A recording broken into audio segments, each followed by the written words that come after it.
inspirational, uplifting, altogether good. The Good News Franklin County Schools.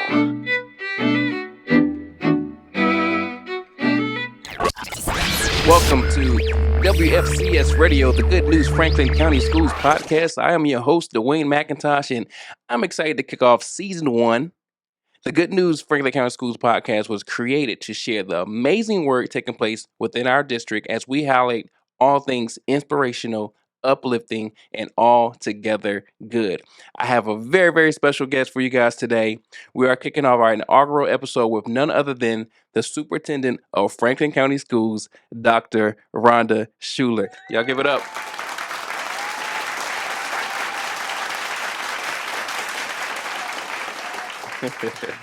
Thanks for having me, Dwayne. I'm excited to kick off this new series. Thank you for being here. Dr. Schuhler's here to tell us about the Franklin County Schools theme for the 2022-2023 school year and things you can expect in this upcoming year. Yes, I'm excited about the school year and kicking things off. Now, before we get started, Dr. Schuhler, I do want to let people kind of into your world just a little bit. Let us know how you got started in education. How many years is this for you? So this is actually year 30 for me in education. And how many within FCS? I know you've been superintendent for the past few years. How many total? Yes, in November it will be 5 years as superintendent, and I have been with Franklin County Schools for 8 years. 8 years in Franklin County Schools and 30 years overall. This is year 30, yes. Can we give a round of applause for 30 years in education?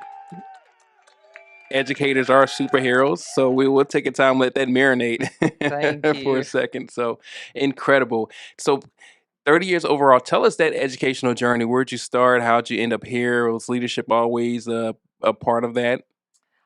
Yes. So like I said, I have been in education for 30 years and I've held a number of roles during that time. I began my career when I graduated from Appalachian State University. I had a degree in elementary education and taught the upper elementary grades in Alamance Burlington schools and decided to enter the Principal Fellows program. I wanted to have a larger impact. Kind of broaden my impact. I guess a larger impact is not the right way to look at it, but really to have impact on more people in our schools. Positive impact. That makes sense. I entered the Principal Fellows program. I attended that at UNC Chapel Hill. It was a great program. Go Tar Heels. Okay. Yes, that's right. And from there, I served as an assistant principal, then a principal. Loved that. And then I shifted into the central office level and served in a variety of roles. I was in human resources, professional development. I did K-12 curriculum and innovation. So really wore a lot of hats at the district level. And during that time, I attended UNCG and completed a doctorate in educational leadership. Awesome. So you're well versed. You're not somebody who just rolled over one day with a degree and you just here. No, you got the experience to go with it. I got a lot of practical experience, and so I enjoyed my time in Alamance Burlington, and I spent over 20 years in Alamance Burlington schools, and then came to Franklin County Schools as assistant superintendent of curriculum, and then associate superintendent, and then I was named superintendent in November of 2017.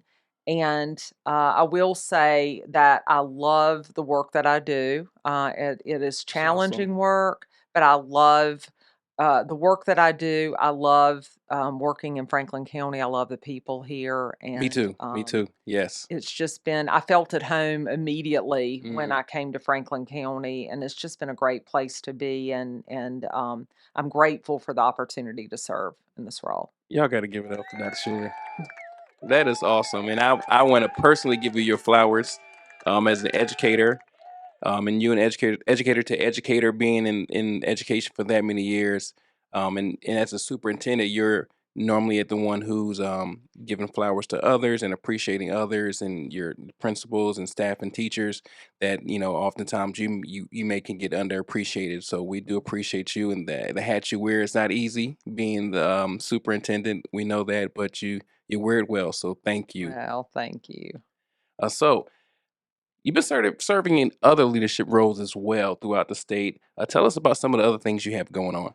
Sure. I think it's important for us to look outside of our county and make Hmm. connections and um that is something that is important to me for our county, and so I do serve and I'm able to be an advocate for Franklin County across the state. So I currently serve as the chair of the Central Carolina Regional Education Service Alliance, which is a mouthful, but that's CC RESA, so our region. Okay. And I'm president-elect of the North Carolina Association of School Administrators, and I'm also on the board of directors of the North Carolina School Superintendents Association. That's awesome. So you're able to advocate for Franklin County schools in those different arenas, and also get connected with others as well. So that's pretty good. Yeah, I think it allows us to, be advocates as a district, to advocate on behalf of the district, but also to make connections that Hmm. might be beneficial for our county and bring resources to our county. That's awesome. Wow. And in addition to that, you're a mom, a wife, and how's family life? How do you Yeah, how do you well, balance and juggle all these responsibilities you have going on? I mean, it's a juggling act just like it is for everyone else who has a family and works. Yes, I've been yes. fortunate that I've had a strong support system when my children were young. I had a lot of support, and now they're older and more independent. One's in graduate school, the other's a senior in high school. So Nice. they are definitely more independent at this point. My husband's always been very supportive of my work, and he knows and has always known that regardless of the role that I've been in, it's more than a job for me. It's something. I feel it's a calling and a Yes. passion, Yes. and he knows that and has been very supportive. I must confess that often the lines between home and work get blurred, and that just comes with the Yeah. territory, and they've learned to live with that and accept that. So I've been fortunate that I've had that support at home. Right. So I bet during COVID when we were at home for that time Yeah. period, You is want to talk really about everything was lines blurred. being blurred? Yes, So definitely, definitely. So, that's awesome. yes. That's awesome. That's amazing. Supportive family is definitely key. So for 2022-2023 school year, what is the theme for the year? So, just to give you some context, each year I really try to have a theme Okay. for the year. And I think that probably goes back to my elementary teacher roots. I like a theme. Yes, And I think themes kind of help us to frame decisions and conversations in the work that we do and give it context. that's So, true. True. yeah, Elementary themes and bulletin boards. Those go that's hand in right. hand, right? That's right. That's right. So, what is that concept and what is the theme for this year, and how was that translate for FCS?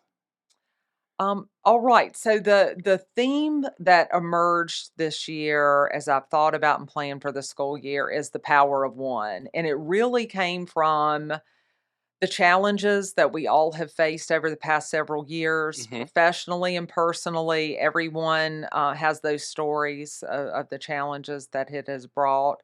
And the world is a complicated place, and it continues to be complicated. Hmm. And, we're sort of bombarded with images and stories and things that can be at times overwhelming and Yes. disheartening. Yes. And public education has not been spared from that. Agreed. Yeah. And often it can feel like there are attacks coming towards public education from multiple directions. Mm. So it's a lot. Yeah. It's a lot. And I was able this summer to attend a session with John Hodge, the president of the Urban Learning and Leadership Center, Okay. that focused on the impact that one adult can have on the trajectory of a child's path. And I found that to be really interesting because, you're thinking about all these things you're being bombarded with, and how do I filter out the noise Yes. and really focus and make a Yes. positive difference? What can you control? Yeah. That's Yeah. right. What's in our control, what's outside of our control. Oh yeah. So for me, his presentation and thinking about that, and my own desire personally to filter out the noise and focus on impact, is really where that power of one theme came from. What's in our control, and how can one person make a real difference? I And like that. especially in terms of education, how can one person make a real difference for children? Real Yes. positive Yes. difference. I totally agree. That's awesome. And then when I think about powers, I have to go to the superpowers thing, I think. Okay. So when I think about powers, there are a couple things that stand out to me. First of all, you have the power in your role to create an environment, big or small, that is positive and nurturing for students. Okay. So, of course, the classroom setting, you can create your own culture and world Yes. in your Mm-hmm. classroom. But regardless of your role, you have control of the ways in which you interact with others each day. I So, agree. getting on the school bus, Yes. getting lunch in the cafeteria, interactions in the hallway, um, all of those things. There's so many interactions that we have during the day where we've kind of created a little mini environment. Yeah. Yeah. And I like to think of it from a superhero standpoint into we're kind of creating a force field of positivity for I students. like I that. I I sort of like think about that. The Incredibles and the mom and how she's Yeah. sort of putting a force field around her family Yeah. to protect them. That's So cool. it's a Yeah. similar thing. I How do love we do that. I that? love that.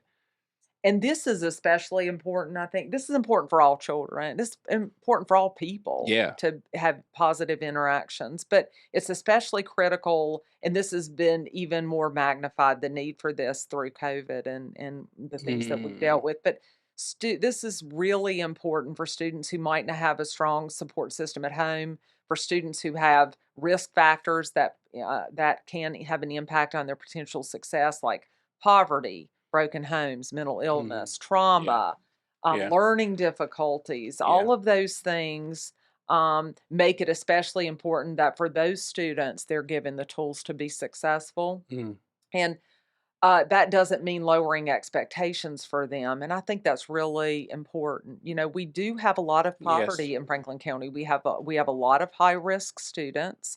And it is really important that we create an environment where they're supported, but we also have high expectations for No, them. it sounds like you're focusing a lot on social emotional learning, Yeah, Yeah. that's right. Making it a priority, and that's That's great. right. Yeah. So Dr. Hodge, I mentioned him earlier. He describes and I'm going to give a quote from him. He describes the culture of low expectations Mhm. as when we allow current circumstances faced by our students to justify their negative behaviors and low academic achievement.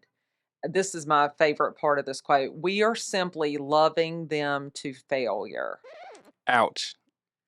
Ouch. Yeah. I don't know if everyone in the back heard that. Yeah, that's Can big. you It's say that one big. more time, Yes, please? we are. Dr. Hodge says when we allow current circumstances faced by our students to justify their negative behavior, so we're talking about behavior and academic achievement, low Mhm. academic achievement, we are simply loving them to failure. Mm. And I think that's powerful because I think Yes. we come with good intentions Mhm.